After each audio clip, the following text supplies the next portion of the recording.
আজকে আম্মু আমাদের সবার ফেভারিট দই বড়া বানাবে। সবার ফেভারিট বলতে আমাদের ফ্যামিলির ম্যাক্সিমাম মানুষের এই দই বড়াটা অনেক বেশি পছন্দের। তো আমরা আজকে দই বড়া বানানোর পিছনে একটা বিশেষ কারণ আছে। আমরা আব্বুর খুব কাছের একজন বন্ধুর বাসায় যাব, আর আঙ্কেলরা মানে আঙ্কেলদের বাসার সবাইও এই দই বড়াটা অনেক বেশি পছন্দ করে, যার কারণে আমরা আসলে এই দই বড়াটা নিয়েই যেতে চাচ্ছি ওই বাসায়। আর এই কারণেই আম্মু আজকে দই বড়াটা বানাবে। সো এই সুযোগে চলেন আমরা দেখে নিই দই বড়া আম্মু কীভাবে বানায়, আর দই বড়া বানাইতে অ্যাকচুয়ালি কী কী লাগে এটা আমরা আজকের ভিডিওতে দেখব। লবণ দিয়ে মাসকলাইয়ের ডাল ব্লেন্ড করে বা পাটায় বাটার পরে লবণ দিছো, লবণ দিয়ে এরপরে অনেকক্ষণ এইভাবে ফেটা লাগে। আর যদি না ফেটা হয় তাহলে কিন্তু এটা ফুলবে না। এই বড়টা ভাজার পরে এটা সফট হবে না, ফুলবেও না। যত বেশি ফেটা হবে এটা তত বেশি সফট হবে আর ফুলা যাবে। এইভাবে কতক্ষণ ফেটলে তারপরে হয়?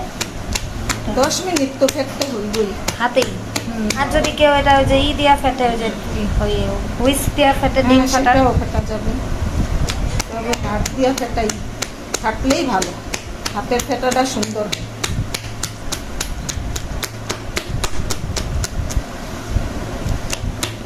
এইভাবে আমরা 10 মিনিট ফেটবো। 10 মিনিটও একটু বেশিও লাগতে পারে। আমি তোমাকে আরেকটা জিনিস বলো পারফেক্ট হয়েছে কিনা ফেটা এটা দেখার জন্য একটা বাটিতে পানি নিয়ে এই যেভাবে দিলে যদি এই ব্যাটারটা যদি ভাইসা ওঠে তাইলে ভাববা যে পারফেক্ট হয়েছে। আর যদি নিচে চলে যায় ব্যাটারটা তাইলে হয় না, আবার আরও ফেটতে হবে। এই ভাইসা উঠলে আর ফেটতে হবে না। এটা ভাইসা উঠছে, হ্যাঁ, তার মানে এটা পারফেক্ট। এটা ফেটাটা শেষ। এটা এখন ভাজার জন্য রেডি। হ্যাঁ,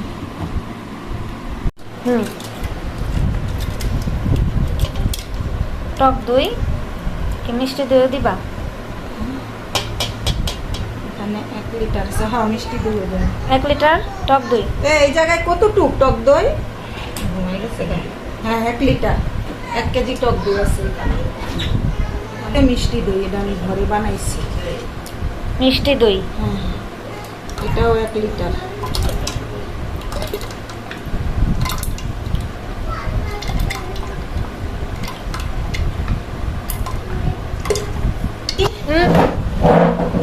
এক কেজি টক দই দিছি আর 1 কেজি মিষ্টি দই দিছি।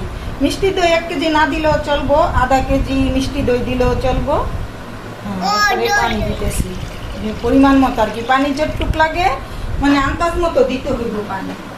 পানি পরিমাণ মতো, এটা বুঝা পরিমাণ মতো পানি বুঝা পরিমাণ মতো দিতে হবে। তারপরে ওই যে হ্যান্ড বিটার বা ডাল ঘুটনি দিয়া গোটা দিতে হবে। বুঝবা কিভাবে যে হইছে? এটা তুমি একটাই বুঝা যাইব কটা।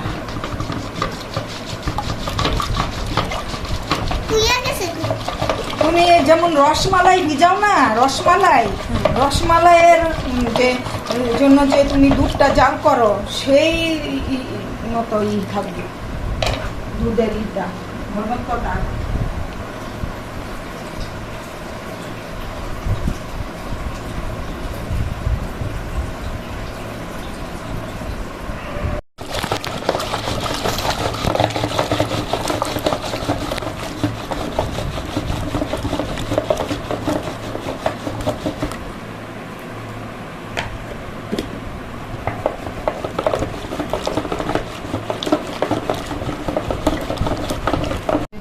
বড়াটা ভিজানোর যে দইটা এই যে এরকম মানে অনেক বেশি ঘন করা যাবে না, আবার অনেক বেশি পাতলাও করা যাবে। মানে এই দইটা যেন বড়ার ভিতরে সোক করতে পারে এরকম কনসিস্টেন্সি হইতে হবে। ওই বড়ায় কিন্তু দইটা খাইয়া তখন দইটা ঘন হয়ে যাইব, তখন একটু শুধু শিরা থাকতে হইব, ওই বড়াটার সাথে শিরাও থাকতে হবে, নাইলে খালি বড়াটা তো টেস্ট লাগবে না।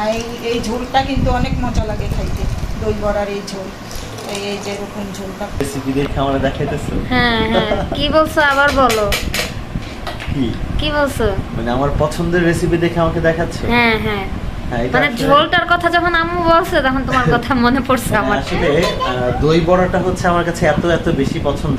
আমি অনেক আগে দই বড়া খাইছিলাম, তখন আমার কাছে না দই বড়াটা কেন জানি ভালো লাগতো না, বাট ট্রেডিশনাল একটা খাবার অনেকেই খায়, তখন আমার এটা পছন্দ হইতো যে দই বড়াটা খাই। বাট যখন আমি আমার শাশুড়ির হাতে দই বড়াটা খাইলাম, তো এইটা আসলে এত বেশি সফট হয়। অন্যান্য দই বড়া আমি খাইছি একটু তেতো তেতো ভাব থাকে, তো এখানে এরকম কোনো তেতো ভাব ওটা কেন জানো? কারণ অনেকে বড়ার মধ্যে পুদিনা পাতা, গোলমরিচ, কাঁচামরিচ বাটা এগুলো অ্যাড করে, যার কারণে বড়াটা যখন একেবারে র থাকে, এটার ভিতরে এই যে দইয়ের যেই মানে মিশ্রণটা যাচ্ছে, এটার ভিতরে যাওয়ার পরে কিন্তু টেস্টটা অনেক বেড়ে যায়, আলাদা কোনো কিছুরই দরকার হয় না।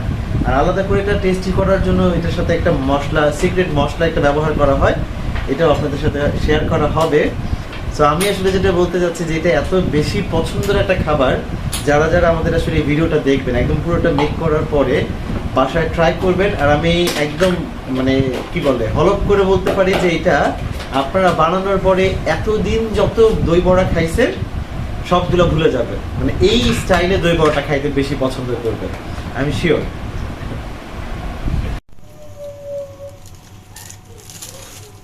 তেলটা কি পুরো গরম করছো নাকি?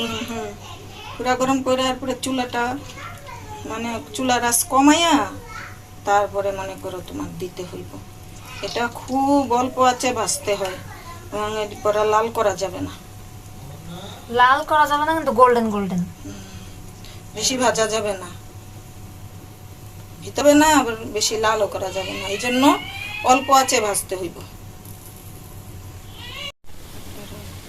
এই বড়াটা ভাজা শেষ হইলে লবণ দিয়া পানি ফুটাইতে হবে, লবণ দিয়ে পানি ফুটাইতে হবে, ফুটাইয়া তারপরে এই বড়াটা দেখানো, এই বড়াটা এখান থেকে উঠে এই যে এরকম ভাজা করতে হবে বড়া, গোল্ডেন গোল্ডেন কালার,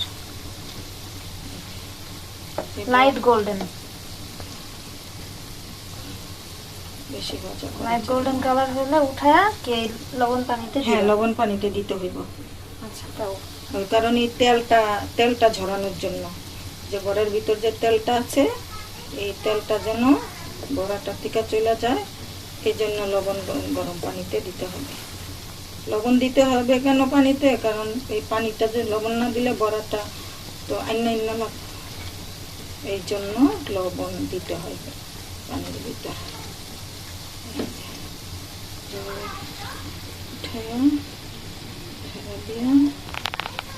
যেভাবে এই পানির ভিতর ছাড়তে হবে, তারপরে পানি থেকে এইভাবে উঠাইয়া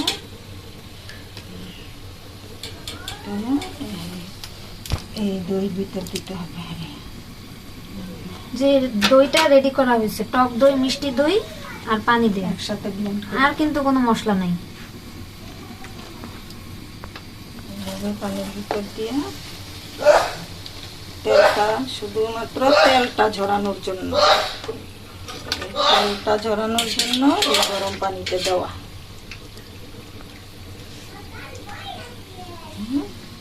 তারপরে সাথে সাথে আইনা এই দইয়ের ভিতর দিয়ে দিতে হবে। আমাদের দই বড়া রেডি হয়ে গেছে, মানে এটা এখন খাওয়ার জন্য রেডি। তো কি কি মশলা দিয়ে এখন খেলে এটা অনেক বেশি স্বাদ লাগবে সেটা আমি আপনাদেরকে দেখাই। একটু তেঁতুল নিব, এটা অ্যাকচুয়ালি যার যার স্বাদ মতো, টেস্ট বার অনুযায়ী যার যতটুকু টক পছন্দ ওইভাবে নেবেন। আর এটা হচ্ছে বিট লবণ, আমি একটু বিট লবণ নিয়ে নিব। এরপর নিব হচ্ছে, এটা হচ্ছে মরিচ আর জিরা একসাথে, মানে শুকনা মরিচ আর জিরা একসাথে করে গুঁড়া করা হয়েছে, এই মশলাটা একটু নিয়ে নেব।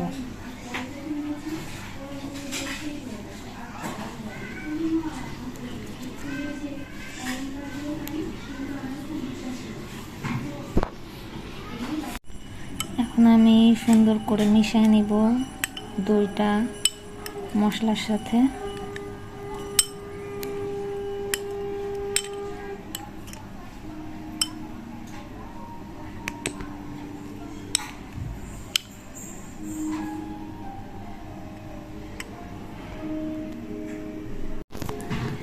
অনেক মজা হয়েছে। আপনারা যারা যারা দই বড়া খেতে পছন্দ করেন তারা অবশ্যই আমাদের এই রেসিপিটা ফলো করে বানাবেন, অনেক মজা। যারা অ্যাকচুয়ালি মানে আগে কখনো খান নাই দই বড়া, প্রথমবার হয়তো টেস্টটা ভালো নাও লাগতে পারে, কারণ এটা একটু আনকমন টেস্টটা। অনেকটা যারা বোরহানি খেয়েছেন এর আগে, বোরহানির সাথে সিমিলার টেস্টটা, যারা বোরহানি খাইতে পছন্দ করেন তাদের কাছে অবশ্যই এই দই বড়াটা ভালো লাগবে। সো আশা করি আমাদের আজকের এই ভিডিও আপনাদের কাছে খুব ভালো লাগছে। আমাদের ভিডিও ভালো লাগলে অবশ্যই সাবস্ক্রাইব করবেন আর শেয়ার করবেন বেশি বেশি আমাদের ভিডিও। ইনশাল্লাহ নেক্সট টাইম আমরা আবারও কোনো ভিডিও নিয়ে আসবো।